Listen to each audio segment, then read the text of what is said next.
Salut les gars, je vous fais une intro à la Esther pour vous dire que je vous retrouve avec un instant culturel. Je vais enfin voir La La Land. Je sais, j'arrive 10 000 ans après tout le monde, mais j'avais quand même bien envie de voir ce film et il passe encore dans un ciné à Paris, donc j'y vais tout à l'heure. Qu'est-ce que j'en sais pour l'instant? Bah, il paraît que c'est hyper bien, au point que je suis en train de me demander si finalement ça va me plaire. Mais bon, ça a l'air assez cool, j'ai déjà des musiques que je connais un peu dans la tête. Bref, bon bah on va voir, je reviens tout à l'heure. Hey, on est le lendemain, j'avais pas la foi de filmer hier soir à 23h30 en sortant du cinéma. J'ai bien aimé, énorme surprise. J'ai été en fait assez étonnée parce que, comme je vous disais tout à l'heure, j'avais peur en fait que j'en ai tellement entendu du bien que finalement en le voyant je me dise ouais, ça m'avait fait ça avec pas mal de films genre Pulp Fiction.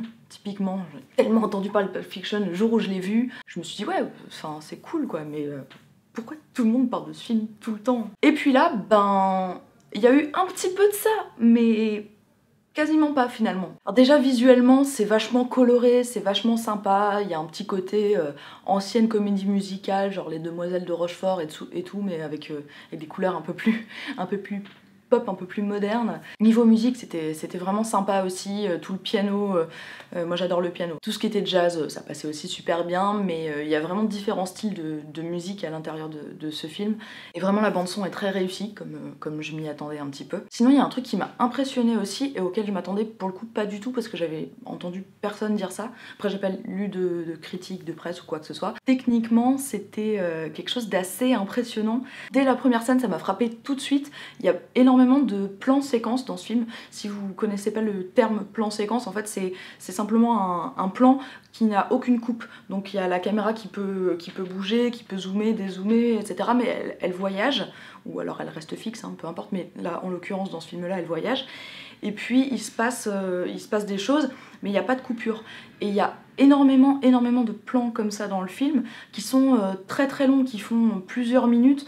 Typiquement la scène d'ouverture qui est une grande chorégraphie chantée sur une autoroute en fait, où les gens sortent de leur voiture, dansent, chantent et tout.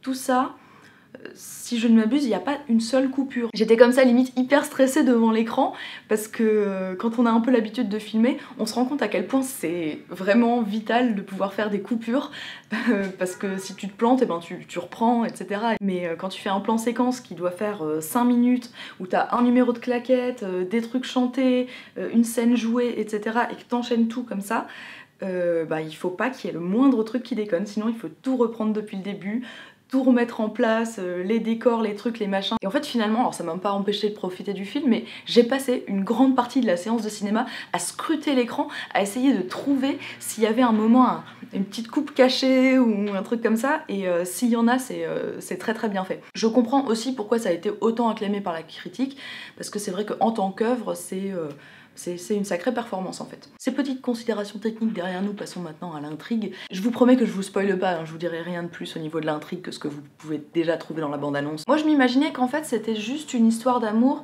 et c'est pas seulement ça en fait, c'est deux personnages qui ont chacun leurs rêves, leurs désirs, et qui se rencontrent, et effectivement il y a une histoire d'amour, mais c'est pas le seul enjeu du film, et je trouve que même une fois passé la séance, et maintenant c'est le lendemain, et quand j'y repense, c'est moins l'histoire d'amour qui me reste que ce qu'on trouve dans le film sur justement le fait de vouloir aller à la poursuite de ses rêves. Alors dit comme ça, c'est hyper kitsch, mais de toute façon le film est aussi assez kitsch, hein.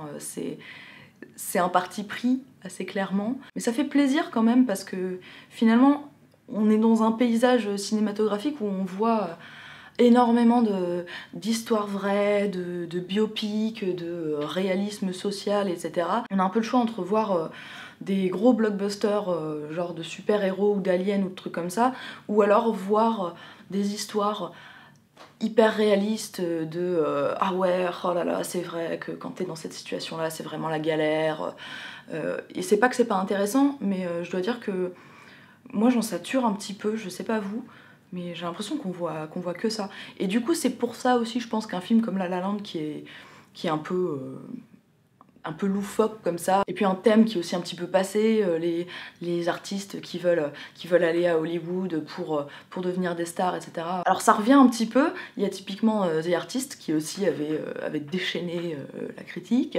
Et puis là, donc La La Land, bah, c'est pas exactement la même histoire, mais il y a ce côté un peu lettre d'amour à Hollywood. À la différence de The Artist, dans La La Land, on n'est pas dans le passé, mais en fait on est un peu quand même dans le passé, finalement, parce que la ville en elle-même est peuplée par les légendes des stars passées qui sont là, et puis tous ces jeunes qui arrivent et qui veulent avoir un peu leur part du gâteau, quoi. Et du coup t'as un thème en fait général de la nostalgie qui est hyper présent dans le film, que ça soit dans les décors, dans les costumes, dans la musique aussi, et puis même à l'intérieur de l'intrigue il y a une sorte de mise en abîme du mec qui veut faire survivre le jazz à l'ancienne. Et c'est marrant parce que quand j'ai allumé ma caméra je pensais pas que j'allais parler autant, mais finalement c'est ça je pense qui fait aussi la force de ce film, c'est que c'est pas seulement quelque chose de très plaisant à regarder, parce que ça l'est en fait, c'est le truc un peu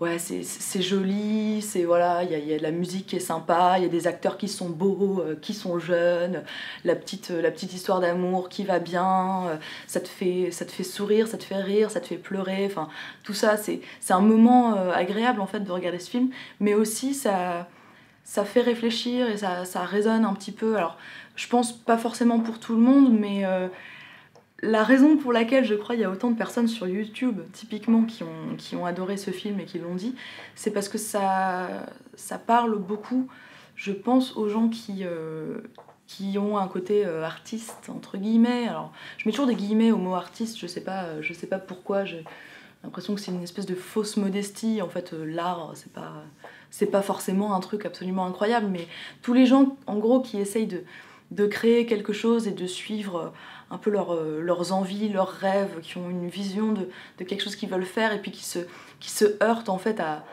à la difficulté du truc. C'est très très bien montré dans le film à quel point il y a tant d'espoir et de force et d'énergie et de désespoir presque qui est mis dans le travail pour essayer de réussir à faire passer quelque chose, à créer quelque chose, et puis à quel point ça se confronte à vraiment un mur, des fois ça s'écrase quoi. Cette jeune actrice qui en fait est pas tant actrice que juste serveuse dans un café, mais qui essaye de devenir actrice et qui se retrouve à aller à des auditions et à donner mais tout ce qu'elle a, et c'est hyper émouvant. Et puis bim, il y a la nana qui est chargée de l'audition qui reçoit un coup de fil à ce moment-là, et puis bon, elle a autre chose à foutre, et puis de toute façon, bon bah casse-toi. Le pianiste aussi qui est amoureux du jazz et qui a qu'une seule envie, c'est de se laisser emporter dans son truc, et en fait il joue dans un bar où on lui demande de faire des chansons de Noël parce que bon, le jazz ça va bien 5 minutes, et puis cette scène où il s'emballe complètement et il se laisse aller, il se dit tant pis, je vais jouer du jazz, et puis c'est hyper grandiloquent et c'est fait pour, enfin la réalisation en rajoute des caisses, et puis bim, le patron qui le regarde et qui lui dit bon, tu casses les couilles et tu te barres maintenant. Et en fait, tout le film est un peu comme ça, quoi. C'est une sorte de confrontation entre la grandiloquence des rêves qui est assez dérisoire, en fait, et puis la dureté de la réalité. Et mine de rien, quand tu sors du cinéma, bon, t'as une petite larme à l'œil et tout, et t'as beau avoir vu à quel point c'était dur et à quel point on pouvait pas tout avoir et on pouvait pas tout réussir et tout, mais t'as quand même envie, en fait, t'as quand même envie de suivre tes rêves, de te lancer, d'y aller, de faire ce que tu veux, et c'est fort comme film, j'avais envie de dire comme message, mais c'est même pas un message comme ça qui t'est donné, c'est juste une sorte d'impression quand tu sors. Et donc je vais faire comme tout le monde et je vais vous conseiller ce film. Voilà. Bon bah sur ce, j'espère que cette vidéo vous a plu, merci de l'avoir regardée, je vous souhaite une très bonne journée, une très bonne soirée, et je vous dis à demain.